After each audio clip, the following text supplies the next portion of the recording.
সত্য কথাটা স্বীকার করিও, তাকায় দেখো আল্লাহর ভয় নিয়ে চলার কারণে, আলেমের দোয়া থাকার কারণে, মা বাবার দোয়া থাকার কারণে, শিক্ষকের নেক নজর থাকার কারণে তাকাইয়া দেখছো রে বাবা, স্কুলে পড়ে, কলেজে পড়ে, একবেলার নামাজও ছাড়ে না। নাই? তোরে কি কইলে তোর লাজ হইব বল? দরজা বন্ধ কইরা বাসায় গিয়া নিজের পায়ের জুতা খুলে কপালে বাড়ি দিবি আর বলবি তোর কপালে তো খারাপ কেন? তোর মতো যুবকটা স্কুলে পড়ে, নামাজ পড়ে, তুই পারো না কেন? নিজের কপালের নিজের জুতা দিয়ে বাইরে তো যদি একটু লজ্জা হয়। তোমার মতোই যুবক ছেলে স্কুলে পড়ে, নামাজ পড়ে, তুমি কেন পারো না বলো বাবা? তোমার মতো যুবক রাস্তায় গাড়ি চালায়, নামাজ ছাড়ে না, বলো তুমি কেন পারো না?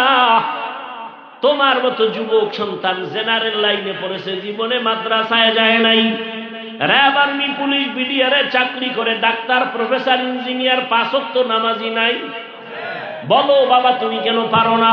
তোমার মতো বান্দা ব্যবসা করে, নামাজ ছাড়ে না, চাকরি করে, নামাজ বাদ দেয় না, বলো তুমি কেন পারো না? নদীর মধ্যে মাছ ধরে, নামাজ ছাড়ে না, তোমার মতো বান্দা জমিনে কৃষিকাজ করে, নামাজ ছাড়ে না, বলো তুমি কেন পারো না?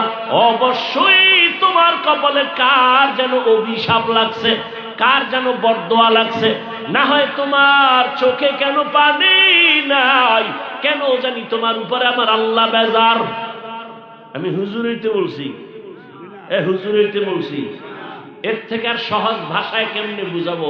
তোর মতো যুবকটা স্কুলে পড়ে, নামাজ পড়ে, তুই পারো না কেন? এমন অভিশপ্ত কপাল নিয়ে জন্ম নিছো কেন? কার অভিশাপ লাগাইছো কপালে বলো? মানুষ অন্যায় করে শখে শখে, আরে পার্কে গেলে কি জানি মজা, গেছো না কয়েকবার, এবার ফের তওবা কর। মনে শখ লাগছে, নাচ গান দেখবি, দেখছো না জীবনে বহুবার, আর কত? সারা রাত দরজা জানালা বন্ধ করে মোবাইলে সারা রাত জেনা করছো না? চোখের জেনা, কানের জেনা, জবানের জেনা, আর কত? এখনো ফিরবি না? করছো তো, মনে চাইছে নামাজ পড়বি না, পড়ো নাই, আর কত? জাল মেটে নাই, মনে বলছে দাড়ি কাটবি, কেটেই ফেলেছো, জাল মেটে নাই, এখনো তওবা করবা না? কি ভাবছো আল্লাহর কোরআন মিথ্যা? একটা প্রমাণ দে, আমি এখন দাড়ি কেটে ফেলবো, কোরআন সব আগুন দিয়ে জ্বালায় দিব, যদি প্রমাণ দিতে পারো কোরআন ভুল। আর যদি বলো না হাফিজ ভাই কোরআন ঠিক, সব ঠিক, আপনারাও ঠিক, আমরা ভুল, তো বলবো পা দুটো আগায় দিয়ে আমি নিচে নেমে এসে পায়ে ধরি, আর দাড়ি কেটে রসুলকে কষ্ট দিস না। লাভ কি বল? দাড়ি কাটলে লাভ কি বল? একজনে দাঁড়ায় বলো যে লাভ আছে, কেউ না কাটলে আমি কাটবো, সবাই সাক্ষী, কি লাভ? আচ্ছা কার পিছনে পইরা নামাজ ছাড়ছো, কি পাওয়ার আশায়? তবে লিখে রাখ, বলতে তো পারবি না, সেই শক্তি অন্তরে নেই। যাদের পিছনে ঘুরে ঘুরে নামাজ ছাড়ছো, ওরা কারা জানো? ওরা তোর জীবনের দুশ্মন, তোরে আলাদা মারার জন্য কোনো দুশ্মন লাগবে না, তুই যার পিছে ঘুরো সেই তোরে ছুরি ধারাচ্ছে তোরে জবাই করার জন্য, রেডি থাক। স্বার্থে আঘাত লাগলে দল থেকে নাম কাটবে না, ওই চান্দাবাজার ধান্দাবাজের বাচ্চারা তোর কল্লা কেটে ফেলবে, রেডি থাক। ওরা চান্দাবাজার ধান্দাবাজ, ওর পিছে ঘুরে নামাজ ছাড়ছ, স্বার্থে আঘাত লাগলে দল থেকে নাম কাটবে না, সোনার বাংলার রাজনীতি কল্লা কেটে দেয়, আলাদা কোনো দুশ্মন লাগবে না। তোর নিজের আপন মানুষ যারা লই এক প্লেটে খাও না, একদিন ভাগে কম পারলি গোপন মিটিং করবে যে ওরে মাইনাস কর, বানায় বলতেছি, গোপন মিটিং চলবে, তোর নিজের দলের লোকেরা মিটিং করবে, ওরে মাইনাস কর। কেন বস? কয় আমার ভাগে কম পড়ছে ওর কারণে, ওরে মাইনাস কর। কেমনে? বলে নদীর ভিতরে নিয়ে যা। এ হয় নাই? যেই পরিমাণ রাগ আসতেছে এই কথার উপরে তোদের জন্য, খালি হুজুর হইয়া বললাম না, এত রাগ আসে যে কোন লজ্জায়, কোন হারাম পায়খানা খাওয়ার লোভে ওই চান্দাবাজের পেছনে ঘুরো, ধান্দাবাজের পেছনে ঘুরো।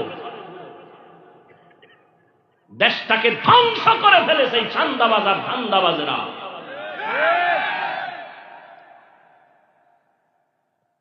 আল্লাহ হেদায়েত দান করুন।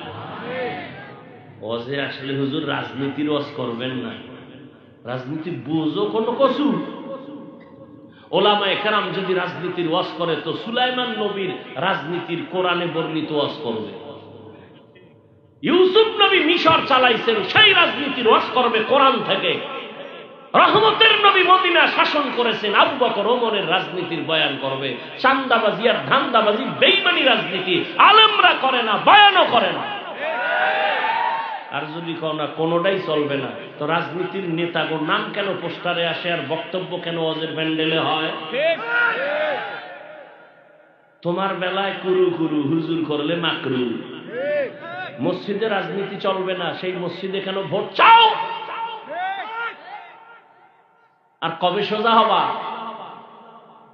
এই চান্দাবাজি ধান্দাবাজির থেকে কবে পরিত্রাণ পাবা?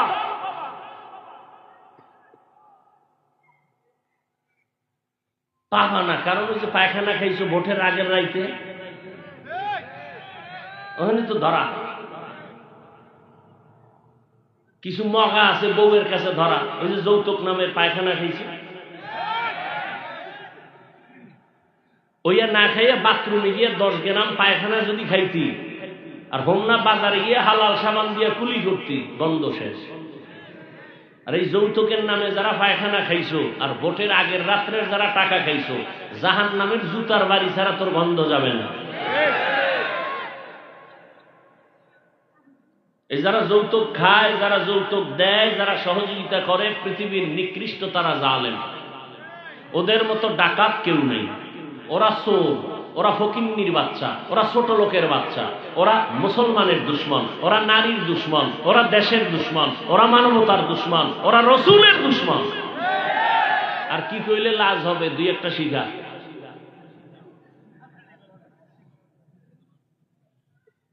এক যুবক কয় তওবা করছি খামু না, কিন্তু আব্বাই তো মান্নত করে ফেলাইছে, ওই পায়খানা খাইবেই।